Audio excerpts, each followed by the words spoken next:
Assalamualaikum warahmatullahi wabarakatuh. Puji syukur kita panjatkan kehadirat Allah Subhanahu wa taala yang telah memberikan rahmat dan karunia-Nya kepada kita semua.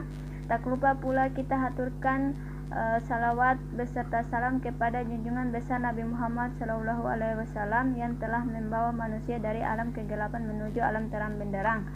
Oke, baiklah, saya akan memperkenalkan kelompok kami dari kelompok keempat. Saya Widiawati Masuku sebagai moderator, dan pemateri pertama Andi Arestas akan membawakan materi yang berjudul Sejarah sekaligus Pencaksilat sebagai seni. Pemateri kedua Meli akan menjelaskan tentang istilah dalam pencaksilat sekaligus aspek dalam pencaksilat. Pemateri ketiga Misri menjelaskan tentang teknik dasar dalam silat. Mendeskripsikan pencaksilat sebagai aspek seni. Pencaksilat atau silat adalah suatu seni bela diri tradisional yang berasal dari Kepulauan Melayu. Seni bela diri ini secara luas dikenal di Indonesia, Malaysia, Brunei, Singapura, Filipina Selatan, dan Thailand Selatan, sesuai dengan penyebaran berbagai suku bangsa Nusantara. Berkat peranan para pelatih asal Indonesia, kini Vietnam juga telah memiliki pesilat-pesilat yang tangguh. Induk organisasi pencaksilat Indonesia adalah Ikatan Pencaksilat Indonesia. Dalam budaya beberapa suku bangsa di Indonesia, pencaksilat merupakan bagian tak terpisahkan dalam upacara adatnya. Misalnya, kesenian tari randai, yang tak lain adalah gerakan silat Minangkabau kerap ditampilkan dalam berbagai perhelatan dan acara adat Minangkabau.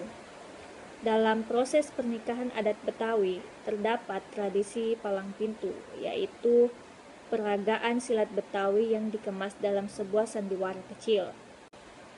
Acara ini biasanya digelar sebelum akad nikah, yaitu sebuah drama kecil yang menceritakan rombongan pengantin pria dalam perjalanannya menuju rumah pengantin wanita dihadang oleh jawara atau pendekar kampung setempat, yang dikisahkan juga menaruh hati kepada pengantin wanita. Maka terjadilah pertarungan silat di tengah jalan antara jawara-jawara penghadang dan pendekar-pendekar pengiring pengantin pria yang tentu saja dimenangkan oleh para pengawal pengantin pria. Dan di Filipina Selatan dikenal dengan nama pasilat. Dari namanya dapat diketahui bahwa istilah silat paling banyak menyebar luas, sehingga diduga bahwa bela diri ini menyebar dari Sumatera ke berbagai kawasan di rantau Asia Tenggara.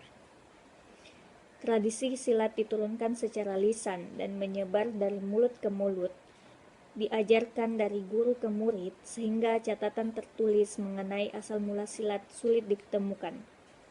Sejarah silat dikisahkan melalui legenda yang beragam dari suatu daerah ke daerah lain. Bismillahirrahmanirrahim. Assalamualaikum warahmatullahi wabarakatuh. Di sini saya akan jelaskan istilah dalam pencaksilat. Yang pertama, kuda-kuda. Kuda-kuda adalah posisi menapak kaki untuk memperkukuh posisi tubuh. Kuda-kuda juga penting untuk menahan dengan atau menjadi dasar titik telak serangan. Yang kedua, sikap dan gerak.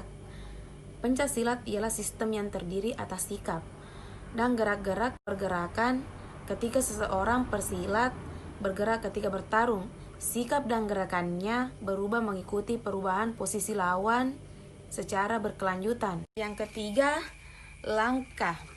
Ciri khas dari silat adalah penggunaan langkah. Langkah ini penting di dalam permainan silat yang baik dan benar. Ada beberapa pola langkah yang dikenali.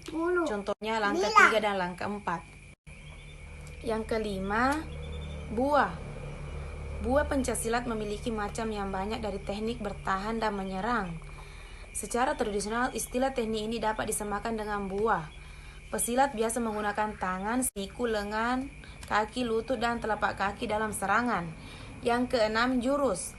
Pesilat berlatih dengan jurus-jurus Jurus ialah rangkaian gerakan dasar untuk tubuh bagian atas dan bawah yang digunakan sebagai panduan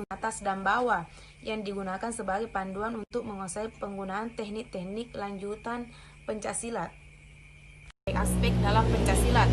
Yang pertama, aspek mental spiritual. Pencaksilat membangun dan mengembangkan kepribadian dan karakter mulia seseorang. Para pendekar dan mahaguru pencaksilat zaman dahulu seringkali harus melewati tahapan semedi, tapa, atau aspek kebatinan lain untuk mencapai tingkat tertinggi keilmuannya. Yang kedua, aspek seni budaya. Budaya dan permainan seni pencaksilat ialah salah satu aspek yang sangat penting. Yang ketiga, aspek bela diri. Kepercayaan dan ketekunan diri ialah sangat penting dalam menguasai ilmu bela diri dalam pencaksilat. Istilah silat cenderung menekankan pada aspek kemampuan teknis bela diri pencaksilat. Yang keempat, aspek olahraga. Aspek olahraga meliputi pertandingan dan demonstrasi bentuk-bentuk jurus, baik untuk tunggal, ganda, atau regu. Poin D tentang teknik dasar dalam silat. Teknik dasar dalam silat terdapat 7 poin.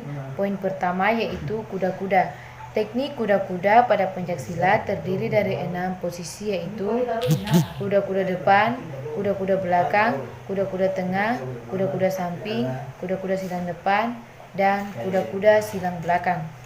Poin kedua yaitu sikap pasang.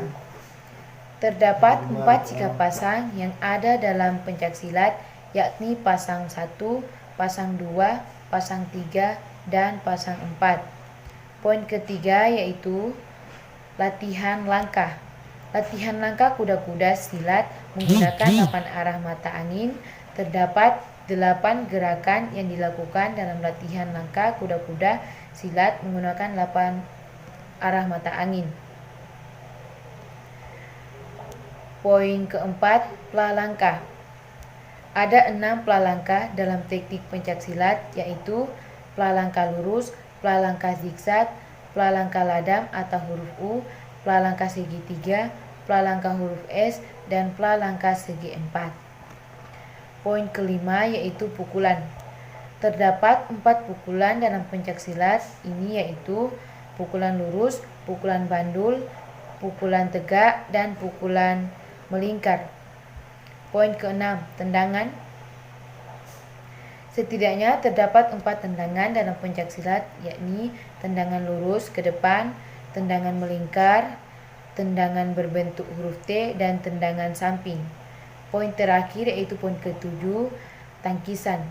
Tangkisan adalah gerakan menahan serangan lawan dengan menggunakan tangan, kaki, ataupun senjata agar serangan lawan tidak dapat mengenai kita. Oke, terima kasih. Itulah tadi materi yang telah dipaparkan oleh pemateri pertama, kedua, dan ketiga. Selanjutnya teman-teman bisa respon materi kami di kolom komentar. Kurang dan lebihnya kami mohon maaf. Saya akhiri dengan wallahu muwaffiq ila aqwamit thoriq. Wassalamualaikum warahmatullahi wabarakatuh.